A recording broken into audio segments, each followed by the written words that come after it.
Finland. Have you ever been? No, I haven't been anywhere. I say it every month, but until we get to like Scotland, and then I'll go, yeah, I've been there. Have we done Scotland? No, we haven't. No, it's just GTA, isn't it? Nothing. I've got a lot of facts about Finland because I love Finland, and Let's go. It's really fascinating and brilliant for a lot of reasons. Least of all, the fact that it gave us Moomins and Father Christmas. What a combo!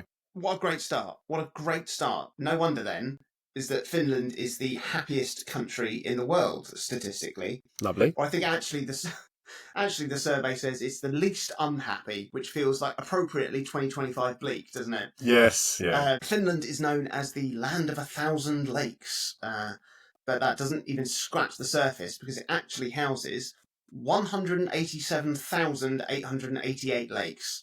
Christ, that's a lot. A lot of lakes. It is a lot of lakes. A Laura lakes. Laura lakes. The Finnish language is totally different to the other Scandinavian languages because it doesn't share the Germanic roots of Danish or Swedish or Norwegian. It's actually closer to Eastern European languages like Hungarian or Estonian. Mm.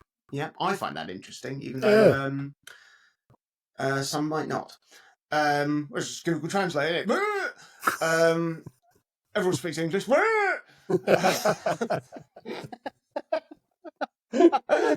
Really dumb. Finland has the biggest coffee drinkers in the world. By height? Absolutely, by height. Finns consume an average of 12 kilos of coffee a year each. And that equates to about 8 cups a day. Christ, yeah, that's a lot. The Finnish education system is quite remarkable. I'd suggest reading up on it because I can't really cover it here in a bullet point. Why not? I'm going to do my best. Come on. It really sounds like the way schooling should be done everywhere, with like a focus on cooperation, not competition. There's no standardised testing. There's proper support for teachers, a much more relaxed and enjoyable time for students with shorter days, regular breaks, minimal homework. It's lovely. Sounds good. Another great fact that you gave me, Chris, is that for a short period of time, when Rovio released Angry Birds Cola, Finland became one of the very, very few countries where another soda outsold Coca-Cola. Yes. With another exception being Iron Brew in Scotland. Yeah. And also Vimto in the Middle East. Really? Yeah. Just love that fruity drink. Yeah, absolutely love Mystery fruits. And of course, it can only be known as a sauna if it is an enclosed heated steam room in the original country of Finland. Otherwise, it should technically be known as a sparkling, sweaty, naked, awkward eye contact prison. I hate saunas. Me too. I can't breathe. Like, it does something. I know that's half the point. You're supposed to. I don't know. It's horrible. Let's not go to a sauna. Let's not. But let's talk about games of Finland. Talk about games. Some big hitters then from Finland, as you've already kind of suggested. We just having a shot of glue then. Tough, innit? We can't. First defence. We can't talk about Finland without mentioning in its tracks. We can't talk about Finland without mentioning Rovio, because they're developers of Angry Birds, perhaps the largest, but also I'd say probably deserved beneficiaries of the early App Store boom. There are now over 20 different Angry Birds titles. Some have very much jumped the shark, ignoring what might have made early entries such breakout hits, but still I always have a soft spot for the early titles at least, and they continue to do pretty good numbers, pulling in hundreds of millions in revenue each year and making Rovio valuable enough that Sega bought them just a couple of years ago. They're one of the only big names that Sega owns under their banner.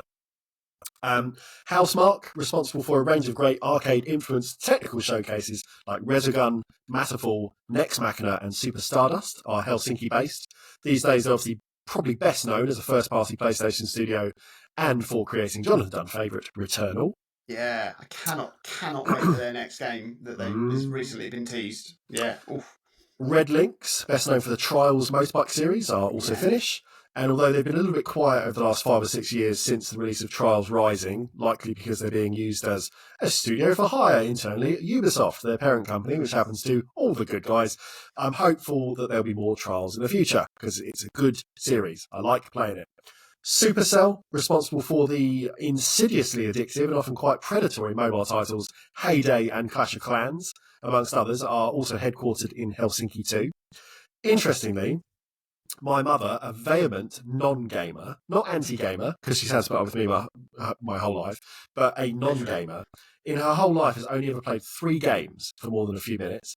Pac-Man, when it first hit arcades, the first 2 Monument Valley games, I'm counting them as one because they kind of go together, on her iPad, and Heyday, which she played daily for years after starting it during a spell in hospital. God, I remember I had your mum as a friend on Heyday. Send each other those gems. Oh my God, I was obsessed with that. I mean, this was before I sort of like cut myself off from all freemium games. But yeah, oh my God. Heyday. We don't want to know the net spend on that one because it will make everyone sad. A few more quickies to finish.